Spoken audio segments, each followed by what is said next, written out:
Hello and welcome back to Bossing YouTube with Mr. F, where the meta just keeps getting better. So we did a Section A the other day and we looked specifically at big obvious features such as prose versus blank verse, the use of thou versus the use of you, and a few other things. And I said that I would walk you through my model answer. So we'll do that now. So I would always start with an opening sentence that summarizes what this scene is trying to do, maybe dramatically. So in this scene, Claudius challenges Hamlet about the death of Polonius, demanding to know where the body is, and allows for a further clash between the play's protagonist and antagonist. So I'm going to switch to my two colours here. I've got a colour for AO1 terminology, and I've got a colour for AO2 dramatic effect, because if I'm talking about language structure or form, I should always be linking it to the dramatic effect.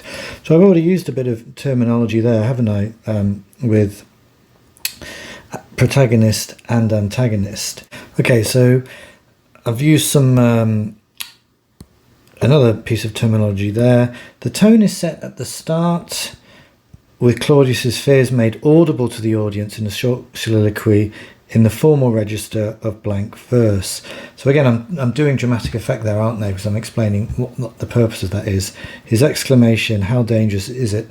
This man goes loose," reveals self-preservation is now key for him. So that's the purpose of that, the effect of that. Claudius shows contempt for the distracted multitude. I could have used the word metaphor there, because that's what that is, who loves Hamlet, suggesting their love is irrational and based on his looks. The soliloquy ends with the plot to dispatch Hamlet to England, which is drummed home in alliterative plosive D's, disease, desperate groan, and I quote, "Perhaps to convince himself of his plan, perhaps due to an almost desperate sense of panic for his own life." Audiences will no doubt see a bitter irony in Claudius' suggestion that it is Hamlet who represents a metaphorical disease that requires desperate, i.e. extreme, remedy of removing the threat. Claudius's narcissistic tendencies are thus displayed, but so too is a nagging doubt that this plan won't work. The final incomplete line, "or not at all," reveals his doubt, something we have only seen previously in the chapel scene. So hopefully there you can see what's happening. I'm using terminology, I'm explaining what's going on, I'm quoting, but I'm constantly explaining what the dramatic purpose of that is in terms of the audience watching. Okay, let's keep going. In exchanges with Rosencrantz, we see the correct register. I mean, you could put that like that if you want to do the correct register being adopted between subject and monarch, "Sir, my lord," which contrasts starkly with Hamlet's casual register to Claudius. He speaks in logical, if disturbing prose, a product of the antic disposition he has adopted, which allows him to insult the king in plain sight. The tone in these exchanges between Hamlet and Claudius could be comic, at least bitingly satirical on Hamlet's part, but the madness and seeming nonsense veils these barbs. It might also shock audiences to see Hamlet disregard the murder he has just committed so lightly. Hamlet uses wordplay to show death and corruption come to all, even mighty kings such as Wormfood, and his antithesis of fat king with lean beggar allows a map-smicking plosive insult in the first phrase. He extends the idea of death as a great leveller when he says, "A king may go a progress with the guts of a beggar." This metaphorical image of a poor man eating and digesting a king, both veiled insult and veiled threat, with a progress punning on the royal tours monarchs would make a further jibe.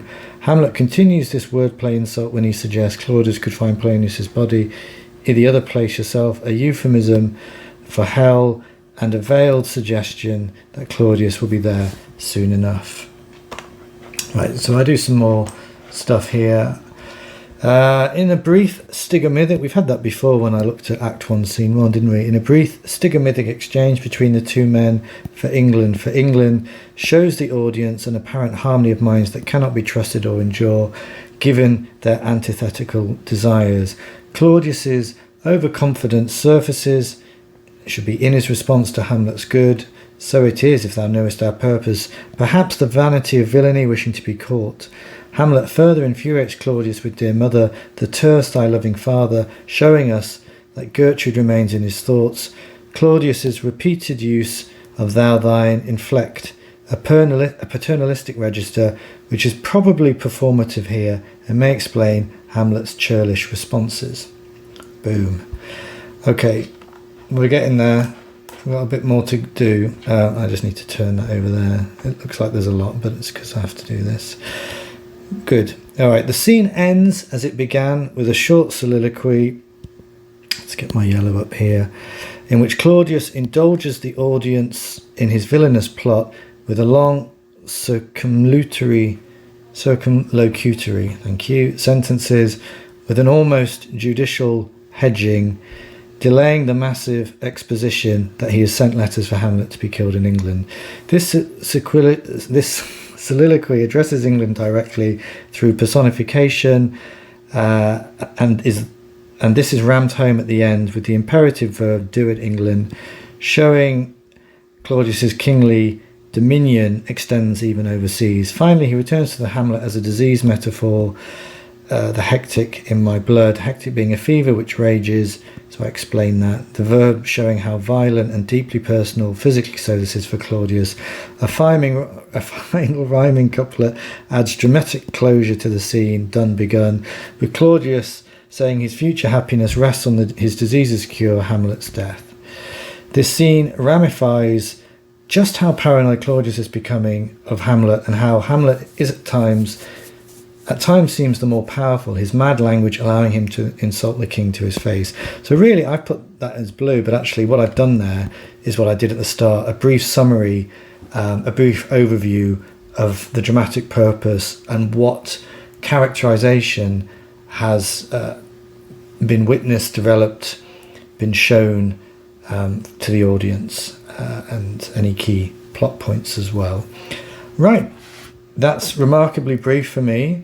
I'll get that up on the YouTubes, and there we are. You know what to do. Likey like, subby sub, and I will be back with more Felicity and I. Bye for now.